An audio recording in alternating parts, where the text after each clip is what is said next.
C'est une émission spéciale que je vous propose aujourd'hui, une émission consacrée à un homme extraordinaire qui a un vécu absolument hors du commun. Cet homme s'appelle Patrick Hendricks et sa vie ne ressemble à aucune autre. Il a connu une enfance extrêmement malheureuse, il a vécu dans la misère, il a été maltraité, il a subi des sévices sexuels, il a fait de la prison. Et pourtant, cet homme est aujourd'hui PDG de plusieurs sociétés commerciales. Avec un tel passé, rien ne le prédisposait à un tel destin. C'est donc une véritable revanche sur la vie qu'il a su prendre. Je vous propose de découvrir ce destin, cette histoire fabuleuse en accueillant Patrick Hendricks.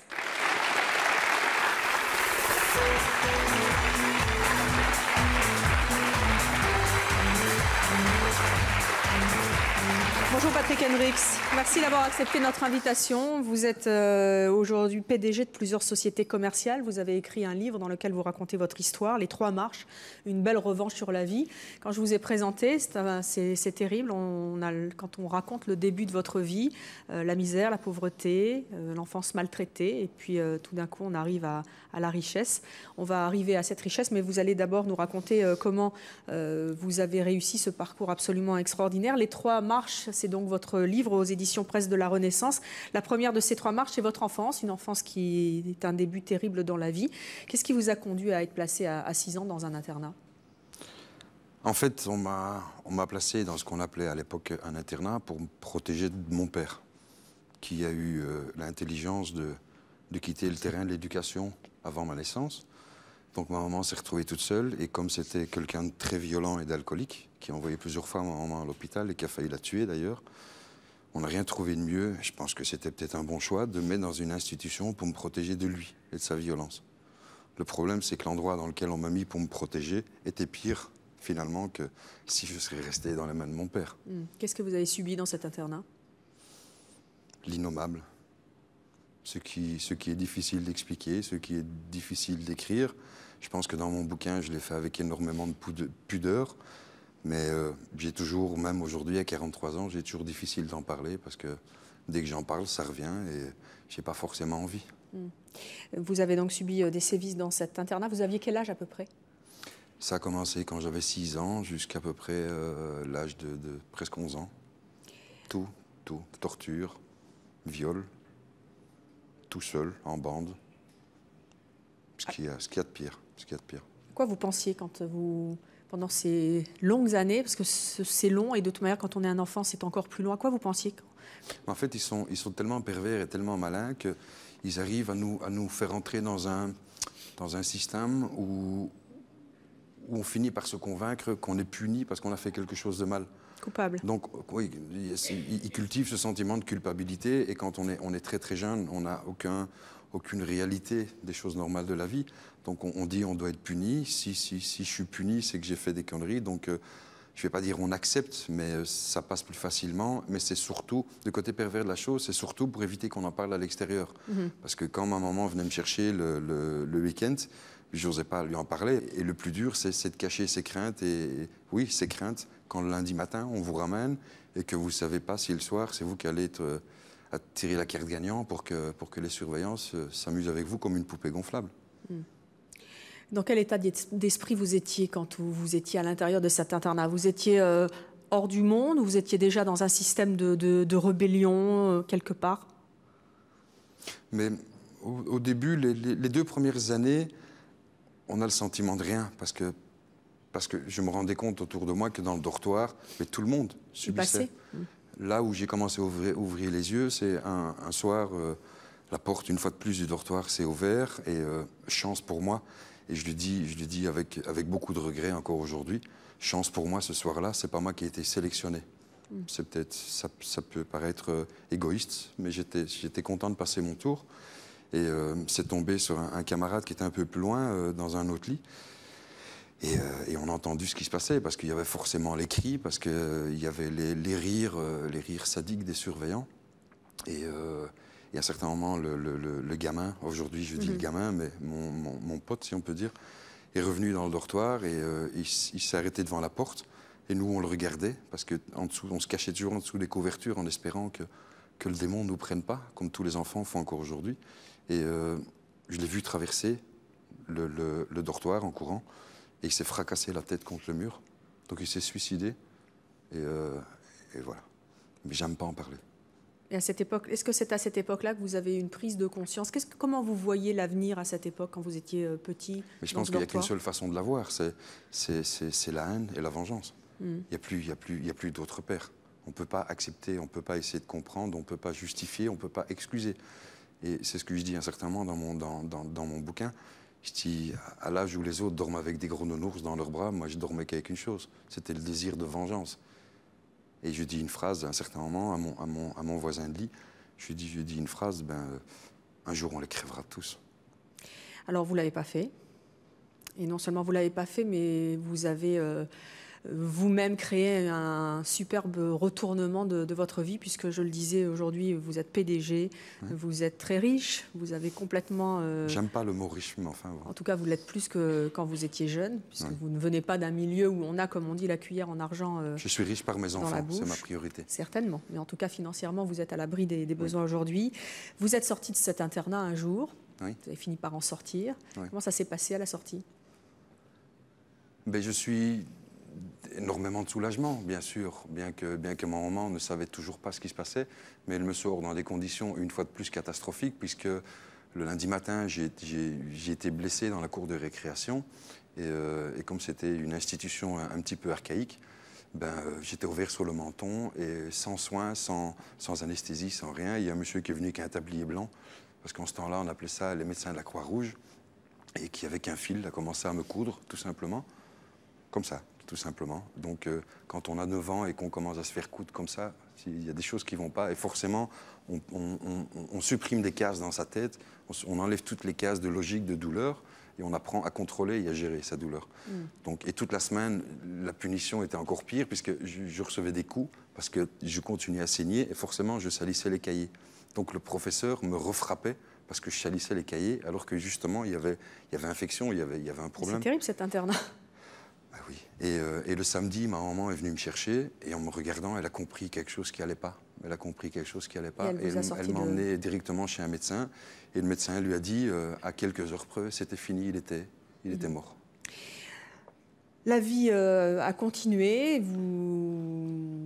vous êtes rentré dans l'adolescence, et puis vous avez, on résume parce que votre vie est très riche et vous l'avez raconté dans votre livre. À 16 ans, vous avez connu un nouveau coup dur qui n'avait rien à voir avec ce que vous aviez vécu, mais qui vous en a mis encore un nouveau coup sur la tête. Vous avez été victime d'une erreur policière.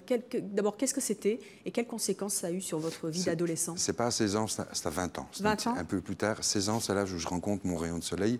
Donc le premier amour. Le sourire d'une demoiselle qui transforme une vie, qui donne plein d'espoir, un renouveau, une vie, autre chose. C'est difficile de trouver les mots, mais je pense que ceux qui sont amoureux, qui l'ont été, qui vont l'être, comprendront à ce moment-là.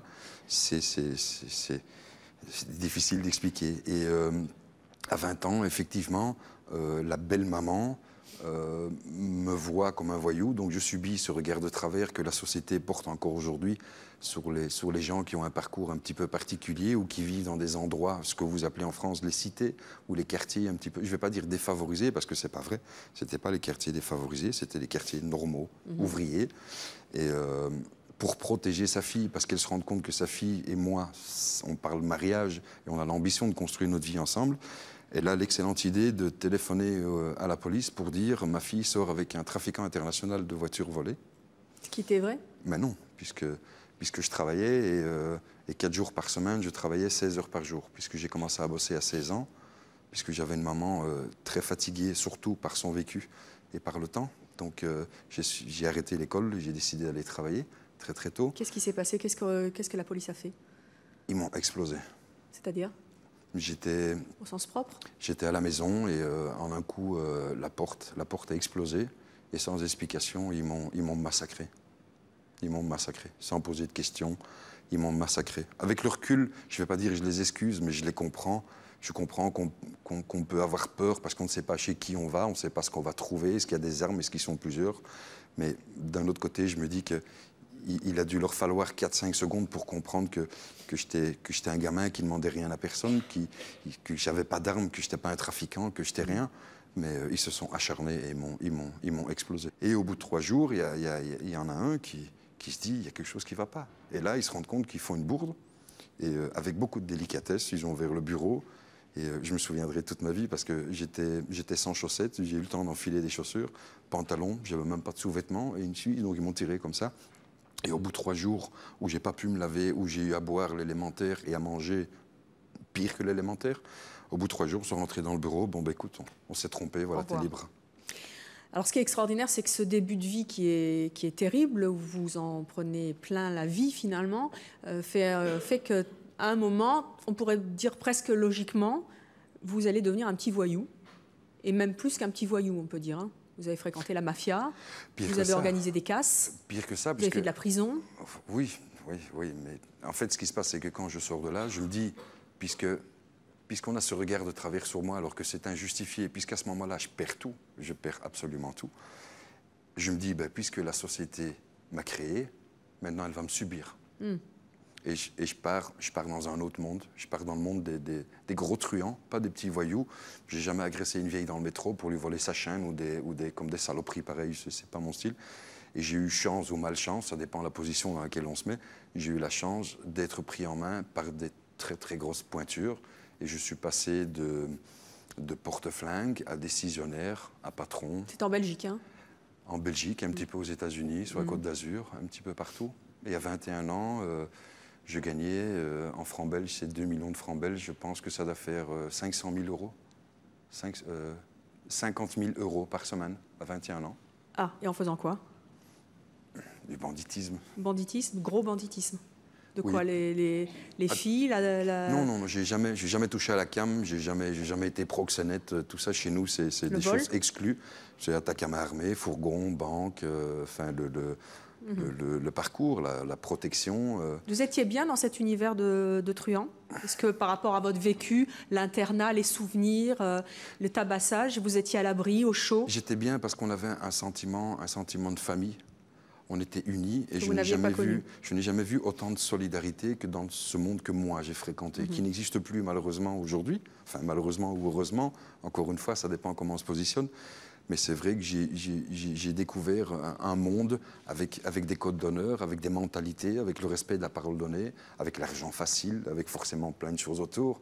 Et quand on a 21 ans, pouvoir rouler en Ferrari cabriolet à Miami avec des belles nanas, je ne crois pas qu'il y en a beaucoup qui diraient non, même encore aujourd'hui. Donc on se laisse passer là-dedans et on perd la notion de toute réalité et on est parti. On n'a plus conscience de rien.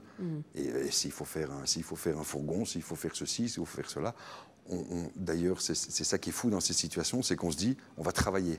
Vous vous êtes retrouvé en prison? 3 fois, oui. Longtemps?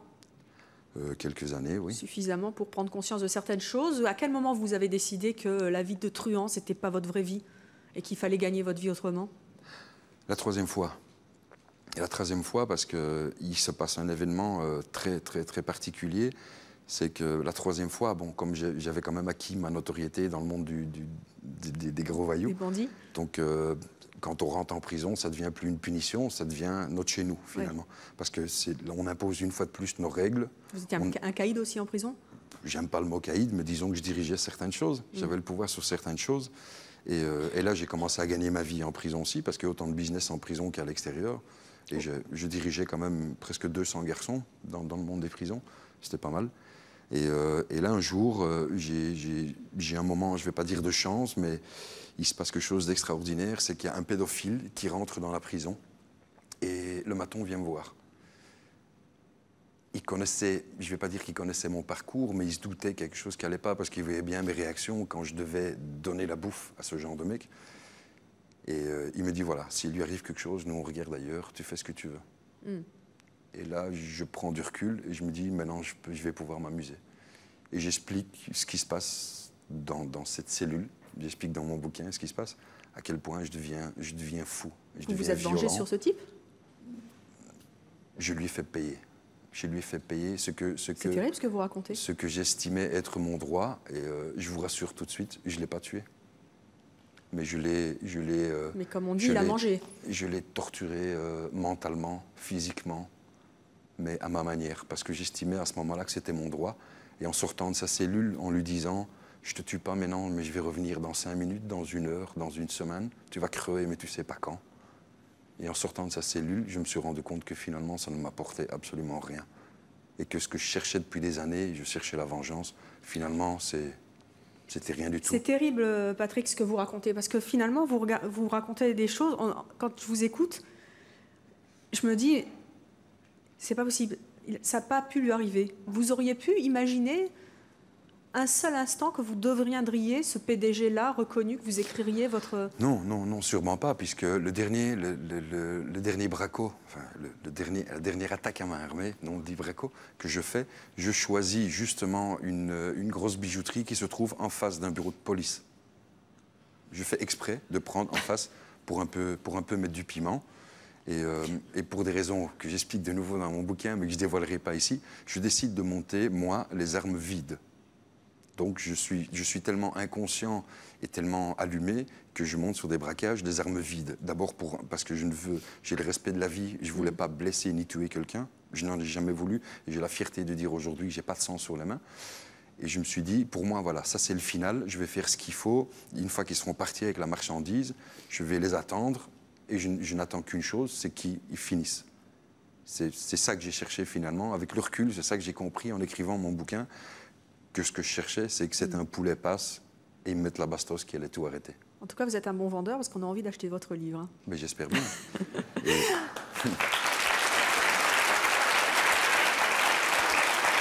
quel moment, Patrick, vous avez décidé, et est-ce que vous l'avez décidé d'ailleurs, de devenir honnête, de repartir à zéro, de changer de vie totalement? Quand on a connu l'argent facile, les braquages, le côté un peu gloriole, je suppose un peu macho de ce milieu-là. Je ne sais pas si on peut le décider, parce qu'à partir du moment où vous faites des années de prison, et ça s'appelle le système de réinsertion, et je pense qu'en France, le problème est le même qu'en Belgique, c'est que nous, en Belgique, à mon époque, la réinsertion, c'était au bout de certaines années, on ne vous prévient pas, on vient, voilà, tu es libre, en une demi-heure, on vous enlève d'un monde dans lequel vous appartenez, c'est chez vous, et en une demi-heure, on vous jette dans la rue, sans aucun suivi, sans rien, et j'avais 100 € dans la poche. Après mes années de prison, j'ai 100 €.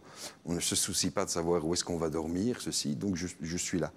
Alors à ce moment-là, j'ai deux options. Ou je vais à gauche, et je téléphone à mes potes, et c'est reparti, on vient me chercher en limousine avec tout ce qu'il faut. Ou je vais à droite et je rentre dans le système social de ce qu'on appelle les assistants de probation, le SMIC, comme vous dites en France, et ceci. Et je me dis, il n'y a aucun des deux qui me convient. Je sais que je suis autre chose. De faire la manche, je n'ai pas envie, j'ai ma fierté. Et je fais le choix d'aller tout droit. Et je me dis, on verra bien. Et c'est quoi tout droit? Vers l'inconnu, vers le nulle part. Et je me dis, on verra bien. Et je vais me prouver à moi-même que je suis capable de faire autre chose que des braquages et qu'il y a moyen de s'en sortir. Alors, mine de rien, vous êtes devenu plombier? Oui. C'est pas facile, je suppose, quand on a connu l'argent que vous avez connu en étant braqueur, de repartir avec un salaire de plombier. C'est même pire que ça, puisque pendant 3 jours, en sortant de prison, je squatte une maison abandonnée. Donc je suis devenu clochard. Je passe du statut prisonnier à SDF. J'arrive pas à croire que vous ayez fait cette voie-là. C'est fou quand même. Et je suis là. Et avec les 100 €, forcément, j'essaie de manger, mais en gérant le plus possible, puisque mes mois de cachot m'ont appris à manger le minimum possible. Et je me dis, il faut que je m'en sors. Au bout du 3e jour, je dis, il faut que je m'en sors.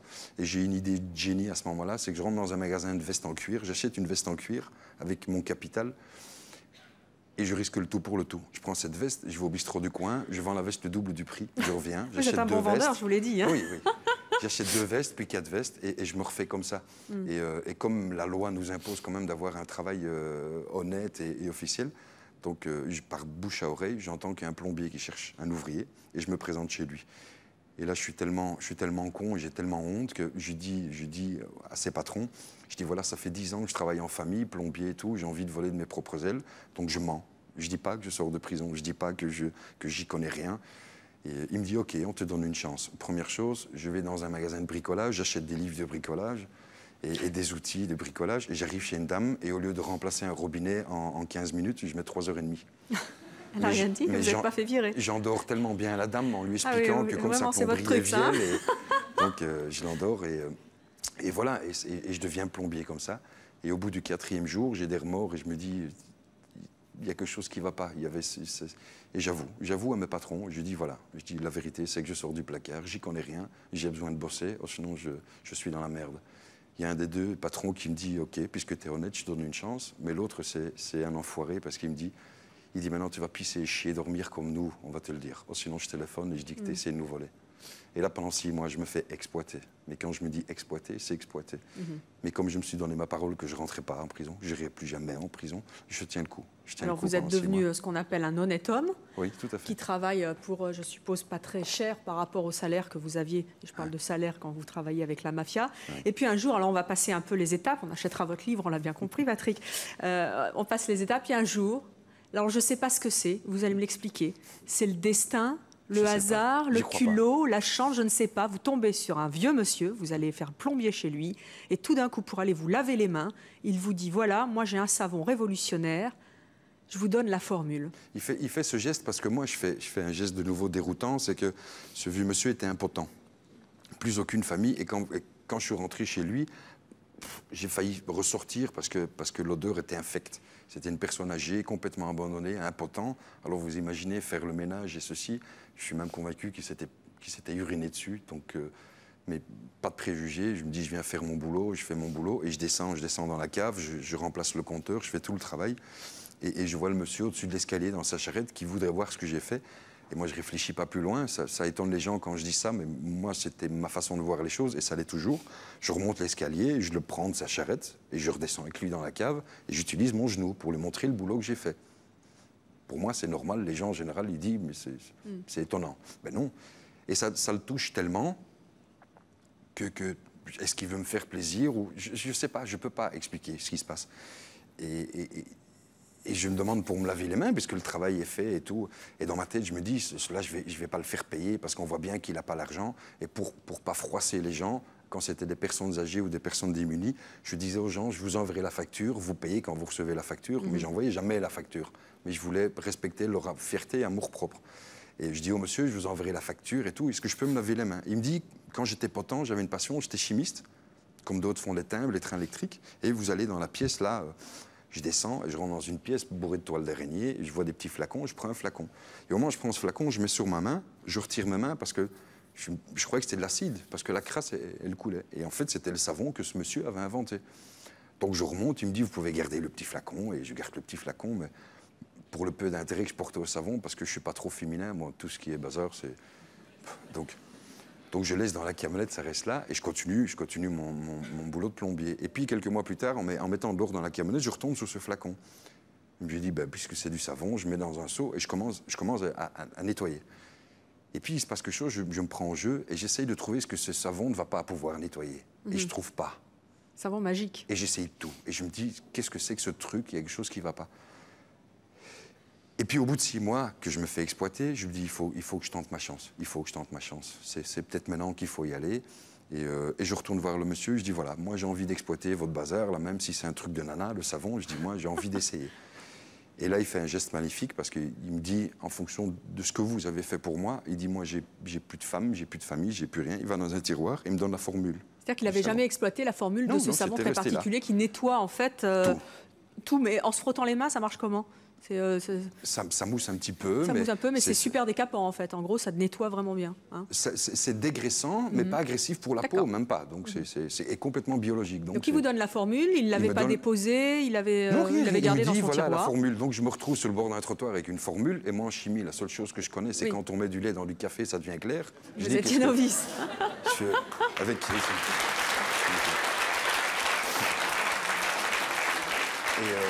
Et la première chose que je fais, je regarde dans les pages jaunes. En Belgique, ça s'appelle les pages jaunes, l'annuaire téléphonique. Aussi, et je cherche un annuaire, je cherche un laboratoire, et je tombe sur un laboratoire officiel. Je pense que vous avez une copie d'ailleurs. Et je vais voir cette dame, je dis voilà, j'ai ça. Et il y a un coup de cœur qui se fait entre cette dame, que je remercie à l'occasion, que j'aime beaucoup. Et d'abord, elle est étonnée aussi, parce que comme c'est une chimiste professionnelle, elle se rend compte que le mélange de tous ces produits peut faire quelque chose de percutant. Donc elle me dit, on va travailler dessus. Et quelques semaines plus tard, elle me donne une formule définitive qui est un modus operandi pour la production. Je suis enchanté, je suis heureux comme un gosse qui vient de voir le Père Noël, parce que je me dis, allez, la machine est partie. Donc là, je crée une société. Non mais attendez, Patrick. Là, j'imagine n'importe qui aurait un espèce de savon révolutionnaire qui lave bien, aurait pas l'idée d'aller le commercialiser, enfin d'aller le produire, le faire fabriquer, aurait pas idée d'aller voir les banques parce que je suppose qu'après il a fallu convaincre, de créer une société. Enfin, je sais pas. Il faut quand même. Le culot. Oui, donc c'est le culot finalement. C'est le culot, ouais, c'est le culot. Peur de rien. Bon alors vous dites, j'ai ma petite formule, j'ai mon petit savon et vous créez une société. Pour créer une société, il faut de l'argent. Il faut aller voir des banquiers. Oui. Là aussi, vous avez bien vendu votre business. Non, parce que la première banque que je vais voir, quand je mets ma carte d'identité sur le comptoir, ça va vous faire sourire, mais quand ils ont vu mon nom, ils ont sonné l'alarme, ils ont tous levé les mains. Pardon? Ah ouais. Pourquoi? Non, parce que vous étiez connu? Bien sûr, c'est vrai. Bah oui, j'étais un petit peu... En général, chez eux, je rentrais... que pour des retraits. Avec une cagoule. Et avec une cagoule, ce qui faisait froid quand même. Donc, non, me dites pas que vous êtes allé dans une banque que vous aviez braquée quand même. Mais si, pourquoi pas. Comment ça?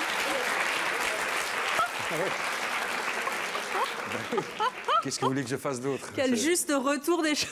Ben oui, si je devais plus me présenter là où j'ai été, je vais plus jamais à la poste, je suis un bijoutier, je suis un truc, ben oui, malheureusement. Donc je me retrouve au bureau de police, mais ils se rendent compte qu'il y a une mal-donne, donc je trouve finalement une petite agence. Attendez, les policiers, ils savaient qui vous étiez aussi? Mais vous aviez purgé. J'étais un petit peu connu, donc... oui, c'est ça. Mais ils vous ont laissé repas. Ils ne se sont pas dit, tiens, c'est bizarre, Patrick Hendricks retourne à la banque, il va nous braquer ou non? Mais non, il va bien que j'avais pas de cagoule, j'avais pas le matériel adapté. Enfin, on sait jamais, ça pourrait être pour repérer les lieux, enfin... Mais si je repère les lieux, ça m'étonnerait que je donne ma carte d'identité au comptoir. Oui, je sais pas, moi j'y connais rien, j'essaie de... Vous savez, moi j'ai vu des films policiers, c'est tout, j'essaie de... D'accord. Donc finalement, ça tourne presque à la rigolade, j'en rigole, et je trouve dans un petit bled à l'extérieur de Bruxelles, je trouve une petite agence, et là je vais voir le banquier, et lui il me connaissait pas, parce que c'était une petite banque de campagne, il me connaissait pas, et je vais au culot, et je dis à ce monsieur Geert, que je remercie s'il écoute, je dis voilà, je viens de nulle part, prison, j'explique le parcours, ça et ça, j'y connais rien, moi la seule chose que je sais faire dans une banque c'est des retraits. Et il y a vraiment quelque chose d'électrique qui se passe avec le personnage. Et je lui dis, il me faut 60 000 francs belges, ça fait 1 250 €. Je dis, voilà, il me faut 1 250 € pour commencer. Et aujourd'hui encore, j'ai le doute, parce que je ne sais pas si c'est son argent ou l'argent de la banque. Il m'a dit, dans combien de temps tu me rembourses? Je lui ai dit, tu as ma parole de voyou, dans 1 mois, je suis là. Et il m'a donné 1 200... C'est quoi une parole de voyou, Patrick? Ça vaut quoi? Pour moi? Oui. Ça a plus de valeur qu'une carte Visa, qu'une Golden, qu'une américaine. Et le banquier vous a cru?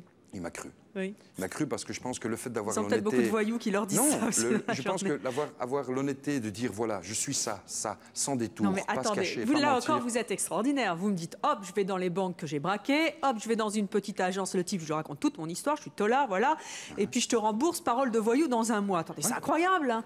Personne fait un truc pareil. Mais j'avais pas trop l'habitude, moi, du système bancaire. Je savais pas. Moi, dans Voyou, quand je faisais des affaires, on faisait des affaires de 1, 2, 3, 5 millions d'euros à la parole.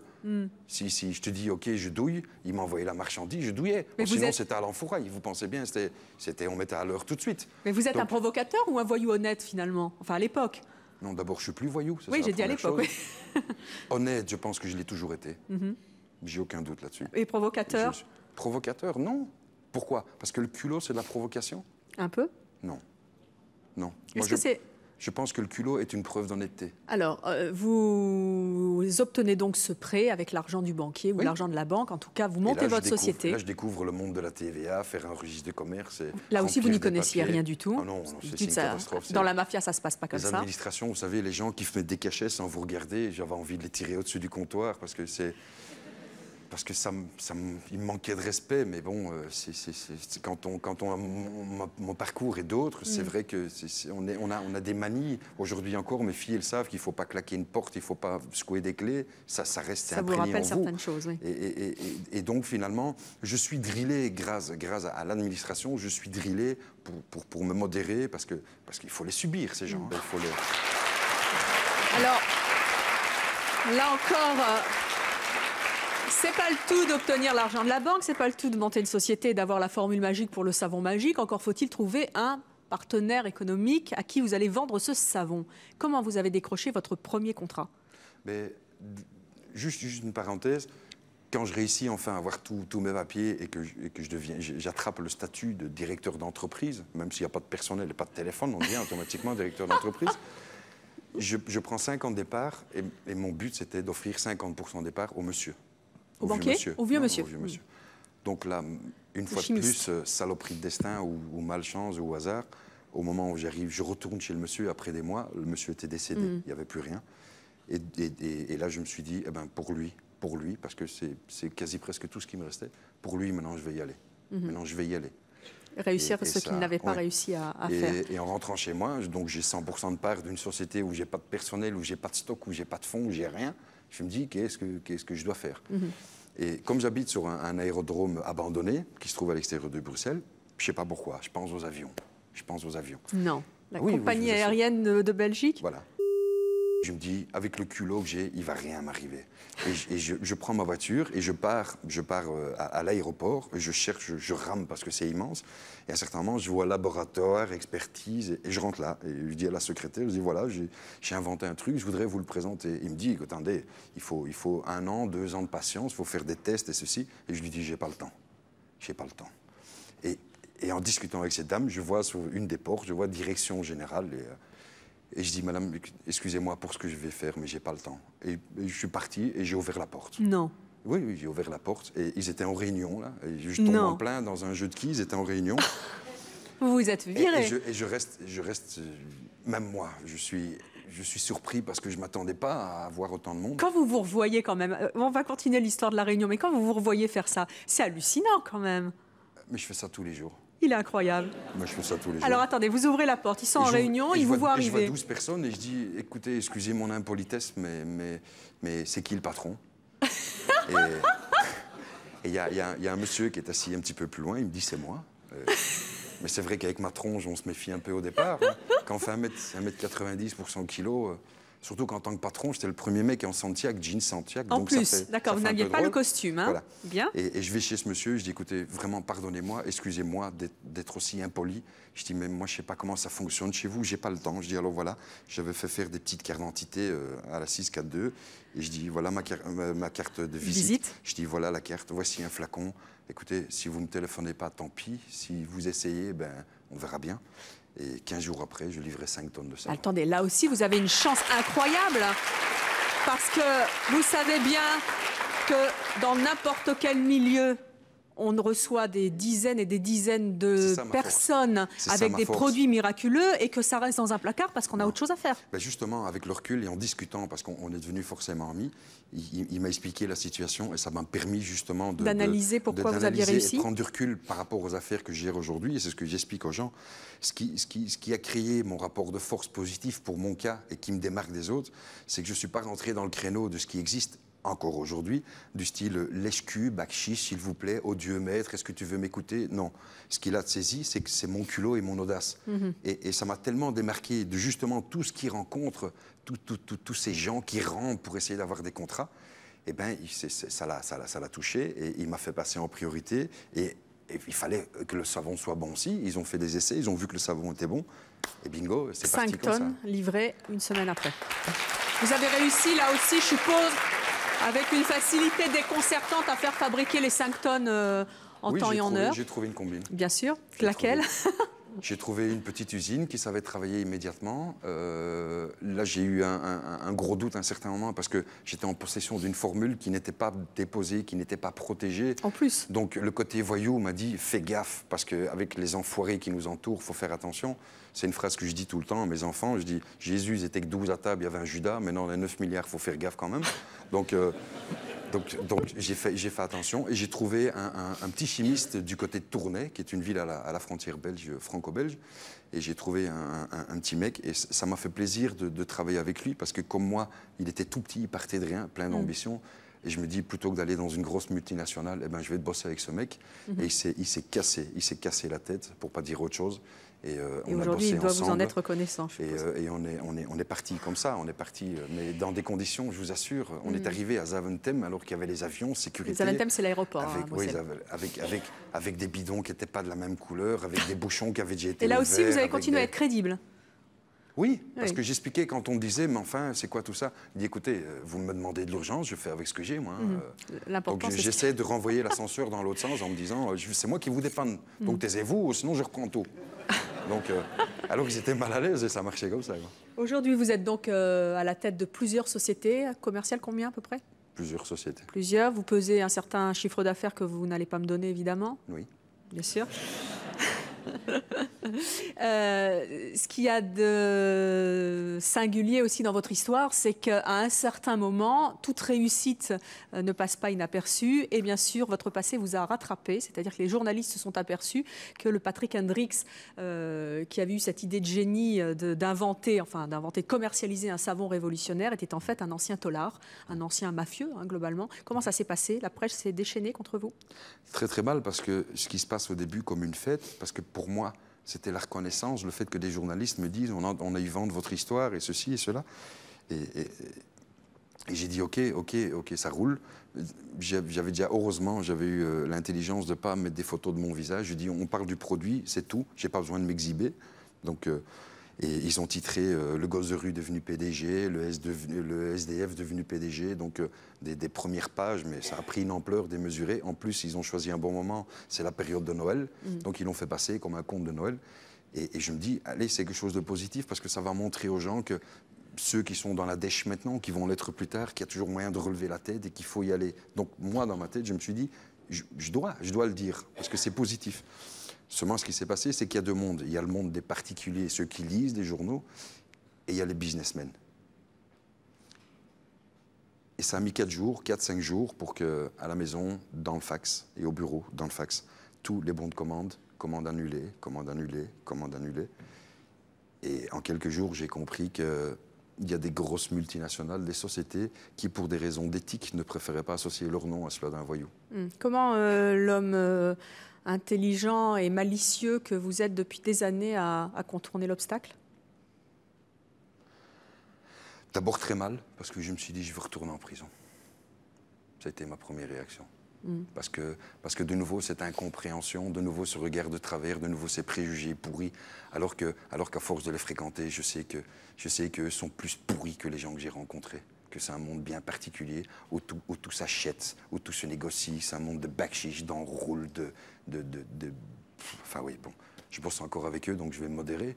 Et je me suis dit, si j'ai su le faire une fois, et puis, chance pour moi, j'avais déjà ma petite famille, et je me suis dit, je ne peux pas baisser les bras maintenant. Je me suis donné ma parole que j'allais y aller, que j'allais réussir.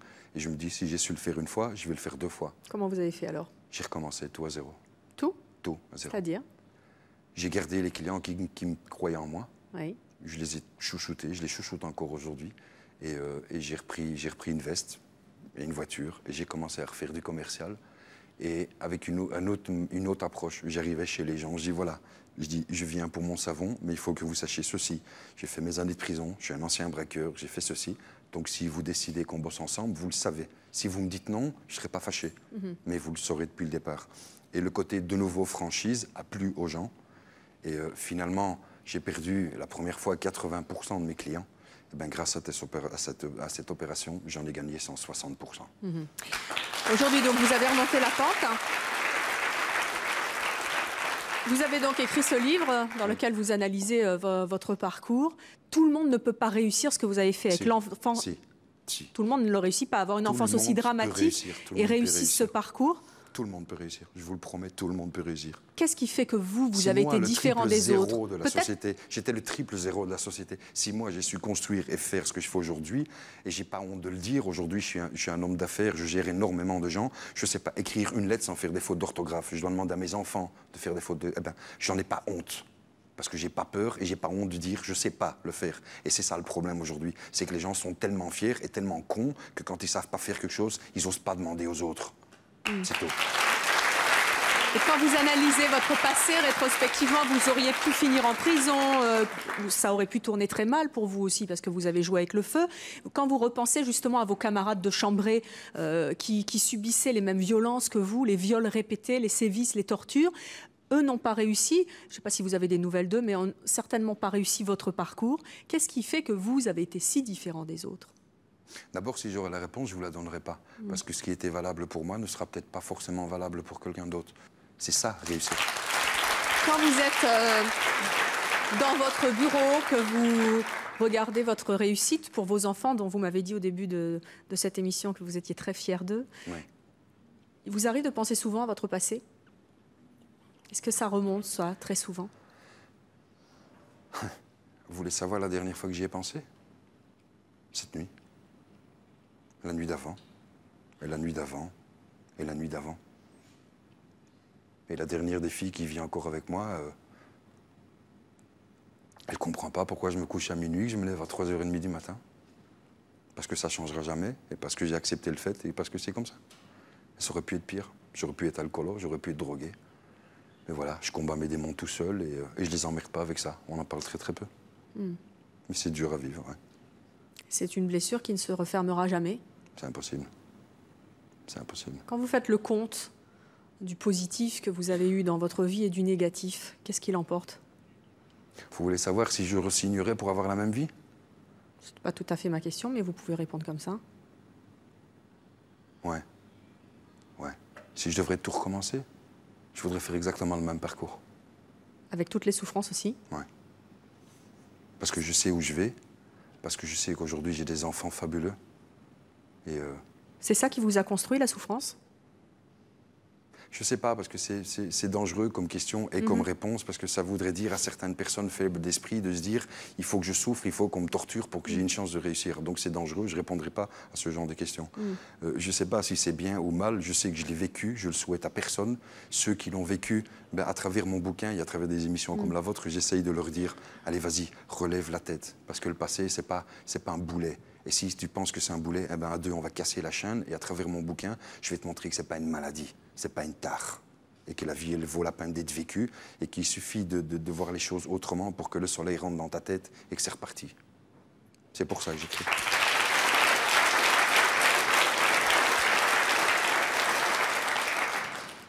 De quoi vous êtes le plus fier aujourd'hui? À part vos enfants, bien évidemment. De quoi je suis le plus fier? Quel est l'acte de votre vie qui vous rend le plus fier? Quand je sauve un gosse. L'activité que je fais sur le côté, parce que ce qu'on n'a pas dit, ce qu'on n'a pas entamé, c'est que 33% de mon chiffre d'affaires global est utilisé pour récupérer des enfants kidnappés, torturés ou subissant la pédophilie. Et quand j'ai le bonheur de rendre un enfant comme ça à ses parents, après il peut tout m'arriver, j'en ai plus rien à foutre.